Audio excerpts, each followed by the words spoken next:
right, guys. Welcome aboard this evening. Hopefully, you are looking forward to today's Mac Forum video chat. We're coming at you again on a Monday this week instead of the usual Sunday night.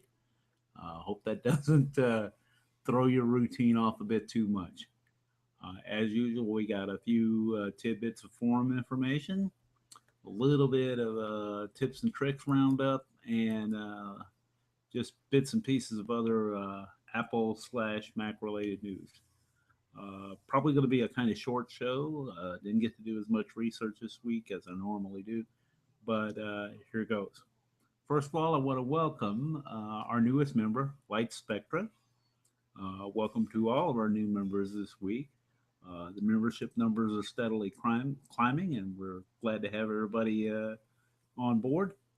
If you are a lurker, a perpetual lurker, and haven't yet joined, do keep in mind that lurking is fine with us, searching for information. But if you want to ask a question, then you need to become a member, which doesn't cost you anything unless you want to do a premium membership as a way of supporting the forum. All right, let's dive right into things here. A couple of things popped up on my radar this week that I thought were kind of interesting. In the last few weeks, it seems like there have been all kinds of different security related issues for Macs, and nothing major, but here's another one for you. Um, this time, it's another problem caused by a fake Adobe Flash update. Mac users are once again being urged to be careful when installing updates to Adobe's Flash Player. There's a fake update floating around out there that's been infecting some computers. This bit of malware uh, was originally reported by Intego. And this particular package, installer package, is a variant of something that had been out once before. Um, and what's happened? It's a package installer file, okay? And it's been signed with a legitimate developer ID. In other words, somebody's gotten a hold of the ID of a legitimate developer certificate. And that means that Gatekeeper, which is Mac's built in security, doesn't flag it as a potential problem. Gatekeeper is dependent on uh, a developer, an application being signed. In other words, with this certificate, Gatekeeper says, okay, yeah, we know this is from a legit developer, no problem. And once someone gets a hold of that developer signature, anything they put out is going to get past Gatekeeper until somebody catches on to it. Effectively, what it's doing is tricking the OS security into believing that the files are legit. Okay, um, and they can end up with a number of unwanted programs installed on their system. And as is the case, you're seeing it's showing up, of course, with things like Zip Cloud and, of course, our old friend MacKeeper. Uh, that, by the way, is not something that I personally want on my software on my Mac. MacKeeper is just not one of my favorite things. I want to say when you get a warning from a website telling you that your version of Flash needs to be updated, don't do it from the pop up that happens on your site, on whatever site you've gone to. Uh, it can be difficult to know whether you're dealing with a legit update request or something that has been tampered with in some way. Um, a couple of things you want to be sure to try to do. Some people have set their system preferences for Flash in your preference pane to only update when they tell it to. I don't let Flash do automatic updates. And the second thing that a lot of people will do if they don't update through the system preference pane, they go directly to the Adobe site and find the applicable Flash installer for their version of the operating system. Right now, that's about the best you can do, I think, with that little problem. But do keep in mind that this Flash update problem is a con- it's a constant thing. Periodically this happens, so do keep that in mind. As more and more websites move away from Flash to HTML5, I think you'll see less of this. But it's still there are still a large number of sites out there that are dependent in some way, shape, or form on Flash, and some of these sites seem to be a little slow on extending, revamping their site to deal um, with things like shifting from Flash to HTML5. Another one is Ars Technica. This particular article goes back to earlier this month, to about April 5th, has a note about NoScript and several other popular Firefox add-ons, a security issue there. Um, with NoScript and certain other add-ons, putting new users in danger with a type of attack that what can allow malicious code to execute. Essentially, what is happening is the Firefox extensions sometimes are not as well isolated from each other as they could be. And so, as an installer, as you add these different add ons, uh, it let's assume that one extension has a vulnerability that allows an attacker developed add-on to conceal its malicious code by invoking the capability of other add-ons. To some extent, kind of like mimicking other add-ons. So instead of directly causing a computer to visit a booby-trapped website or downloading a malicious file, the add-on exploits vulnerabilities in other third-party add-ons, and this will allow that nefarious code to execute. Your system kind of thinks that it's executing the legit code. Uh, I know this is a little weird to try to explain, but it's one of the problems that you have sometimes with extensions. Um, and it's not something that's necessarily limited to extensions. It's one of the reasons that Apple, some time ago, started using a concept called sandboxing to basically try to isolate different apps to some extent, so that if there was a vulnerability or an issue in one area, it would not spread to other areas quite as quickly.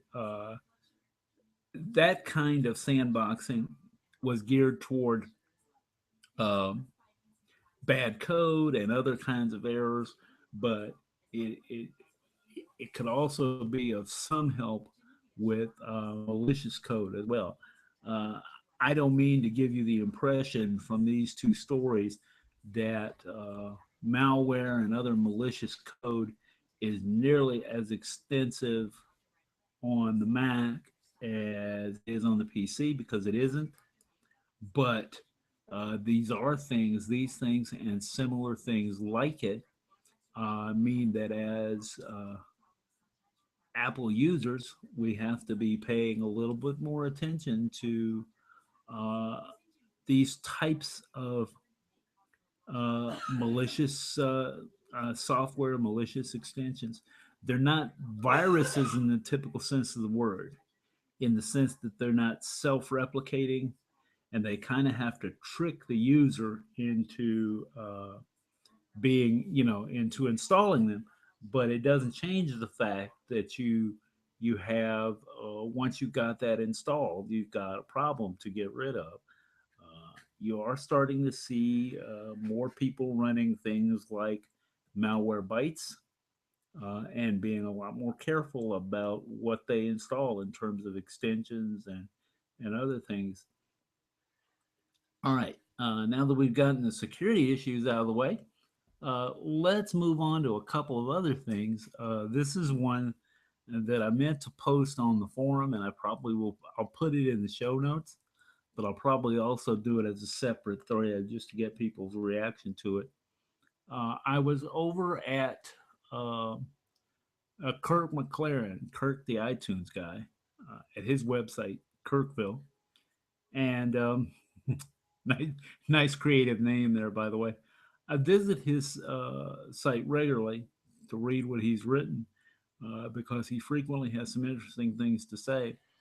And I stumbled upon a post about Apple putting it into iTunes allowances.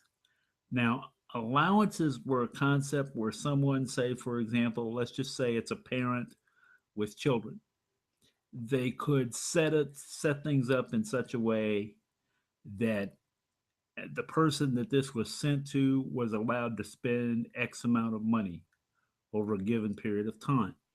And then when that ran out, no more purchases could be made by the. Let's say you got a minor, for example. Then once that uh, allotment was used, no additional purchases could be made until someone decided to give them more of an allowance.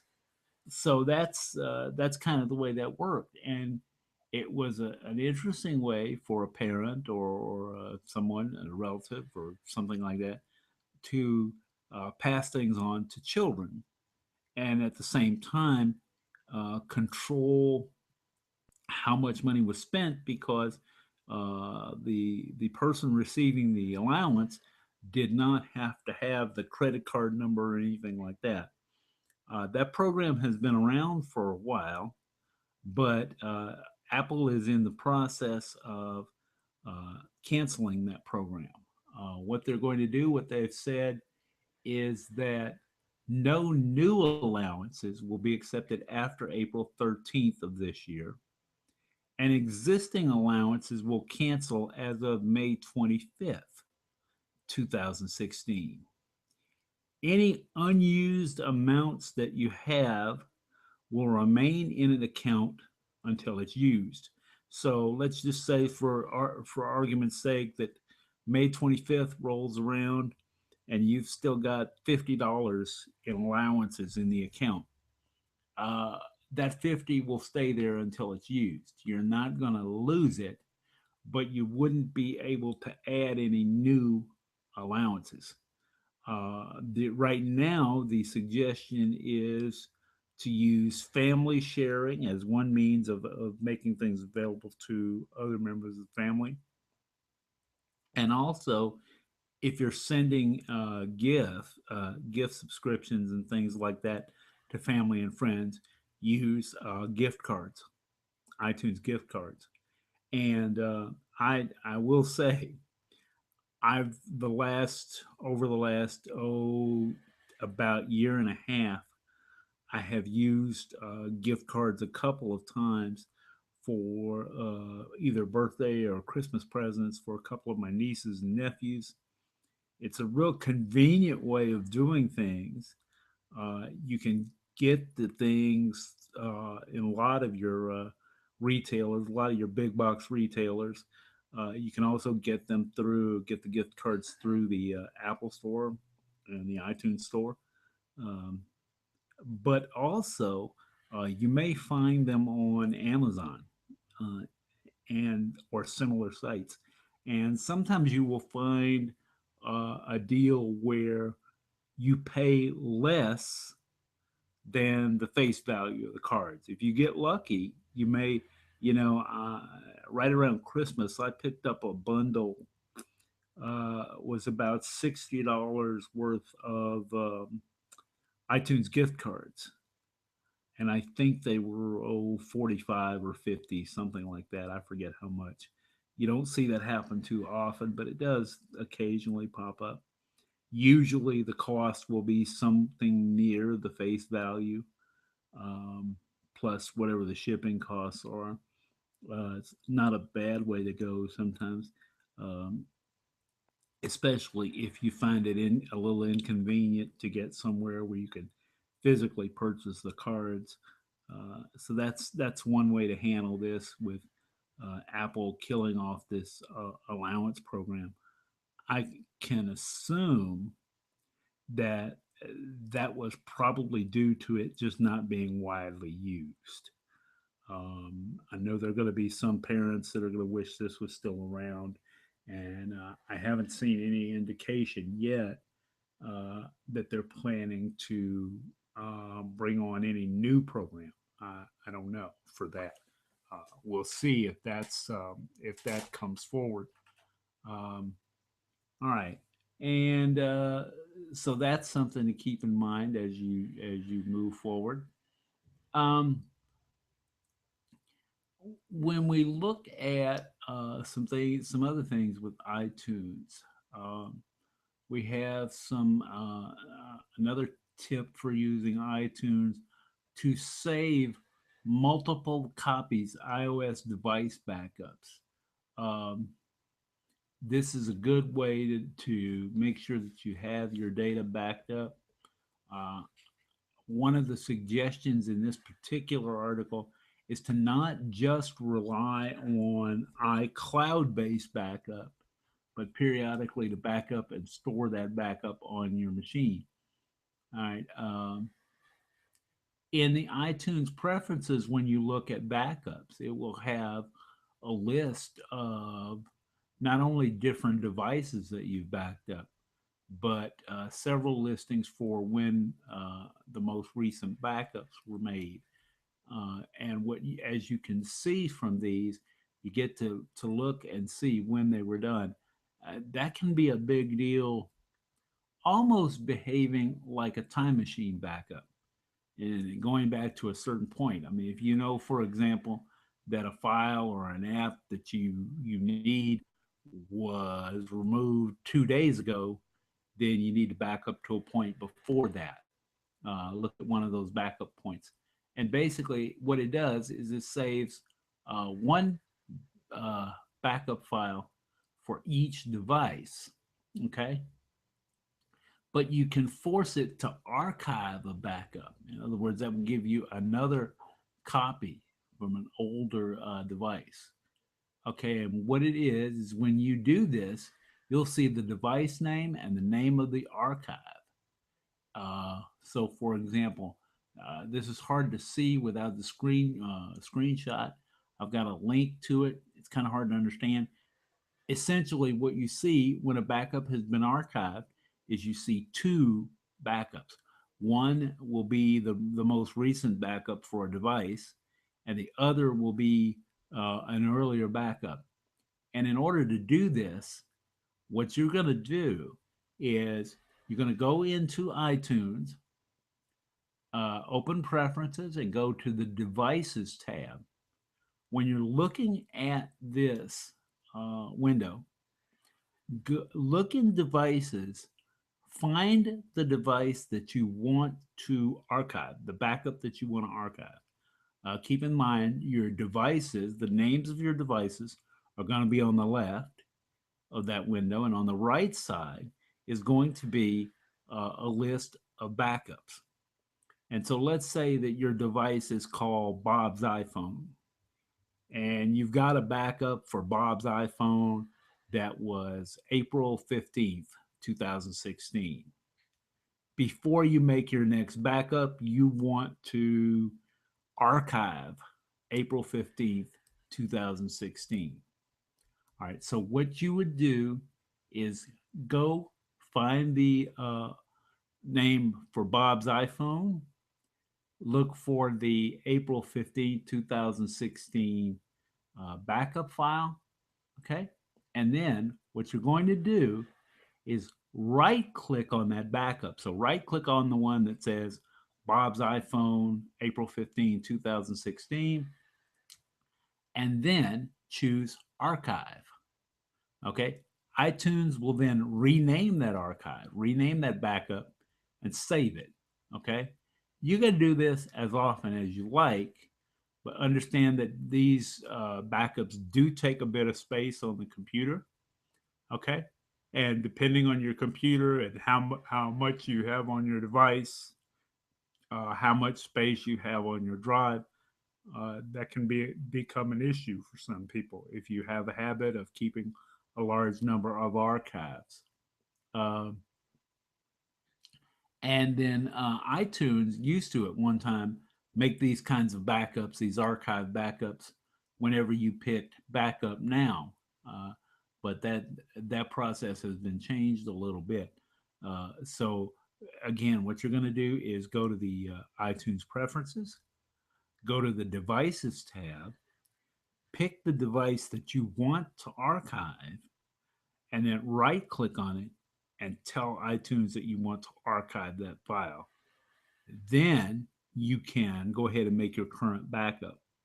And when you're going through to restore files, you can choose the archive that you want to pull information from. That's a good thing to know. I had not thought of this. Fortunately, I have only had to restore from a backup a couple of times, and it was because I forgot the password for my iTunes, not iTunes, excuse me, for my iPad a couple of times. I have a habit because I sometimes use my iPad with my students. I'll change the passcode regularly so that they're not able to get into it or get into things that I don't want them to get into. And one day I changed, actually, it's happened twice now. I changed the passcode, did it kind of in a hurry, got ready to use the iPad later in the day and could not get into it. Put in what I thought was the passcode. That did not work. Tried it several times, and then at one point reached that lockout where it says basically you've got to connect yourself to iTunes, and it basically erase things and start all over again. Colossal pain in the keister to do. So you don't want to forget that iPad password very often. Um, and then also, I looked around at Cult of Mac this week. One of the things they have on there is some tips for speeding up your Mac. Several of those tips are pretty much common sense. There are a number of those. I'll post a link to that. It's some of it is things that you already considered probably, such as getting rid of things that you do not use, things like making sure that you have enough space free on your drive, that kind of thing. But there's some good information there, so I'll post that as well. Um, and then also, one of the other things that I ran into is this week, and I'll post a link to this. I saw this just before the show. Um, Probably should have mentioned this a couple of weeks ago. It just never dawned on me that this would be something that wasn't known. I mentioned a couple of weeks ago that you can pair a Bluetooth keyboard with the Apple TV following the normal Bluetooth pairing procedure. Well, someone over at Cult of Mac uh, pointed out that you can do the same thing with Bluetooth headsets. And the nice thing about that is if you're listening to the Apple TV and you don't want to disturb anyone else, that's a good way to go about doing it. especially if you don't have a headset for your stereo system, or if you've got a wired stereo system and you want to have uh, wireless functionality when you're dealing with your Apple TV unit. That's a good way to approach it. Um, I use a wireless headset with my stereo, but I had to kind of kludge a way around it. I don't have the wireless device for that particular stereo, so I had to play a little game here, there, and everywhere to make it work by running things through the mixing board and into my computer. That's just not something that most people want to tinker around with. I'm always doing bizarre projects like that. Uh, things that you know start out to just in case some of you may be new, those of you that are new to the forum, you may not know this, but I am notorious for these Franken Mac type of projects that start out to be something simple and morph into this Rube Goldberg type of disaster that only I can understand how it's put together. It's not my fault that everybody else doesn't understand. It's not my fault that other people don't understand how it goes together, okay? It's just that's just me. My brain works that way. I put it together and it works. I can't help it if other people do not understand it. you know. So we'll have a link to that, how to do Bluetooth um, headsets. And also, speaking of Bluetooth headsets, I want to point something out to you. Just something that I learned kind of the hard way from experience. A couple of years ago, I had the one of my Macs was in one room, and I had a Mac in another room. And every once in a while, I needed to hear the audio from that second Mac just for just a minute or two, just to check to see if things were going okay. Um, and I thought I saw this headset, and it claimed to be able to pair with two different devices at the same time. In other words, you push one button, it links up with this particular device. You push another button, it links up by Bluetooth with a different device. You couldn't do them both simultaneously, but you were supposed to be able to essentially flip between the two devices without repairing each time. And I paired the first device, and the headset worked. Went to pair the second device, which was the Mac, could not get a pairing I mean, just it just frustrated the heck out of me. So I started searching the internet, finally found a page buried on the manufacturer's website that said that it didn't support pairing like that with a computer. They intended for you to pair it with, for example, a iPhone and something else, but not to have it paired with computer like that. Needless to say, I was a little bit annoyed because that was the primary reason that I had bought that particular headset, was being able to pair with the computer and having the freedom to move around a little bit more than you do with wire. And it was kind of annoying to have to have this known that this was a limitation of pairing. It didn't mention anything about that in the documentation that shipped with the device. And the answer, once you figured out that it didn't work, the answer that said basically there is no way to fix this, it was never intended to be used this way, was buried in the help forum on that particular manufacturer's website. It probably took me the better part of a day and a half or 2 days of Googling and binging, whatever you want to call it, and getting more and more ticked off, to be honest with you, uh, because when I found the solution, it turns out to be this is something that I think should have been much better documented than it was. So, as I get ready to close out the show here, because we're getting close to the end of the notes and things that I have, that is one of the things that I think is my pet peeve these days. I'm notorious when it comes to computers for being the guy that does not read the manual. There's an acronym that you hear on computer forums sometimes, RTVFM. And the clean translation for that is read the very fine manual.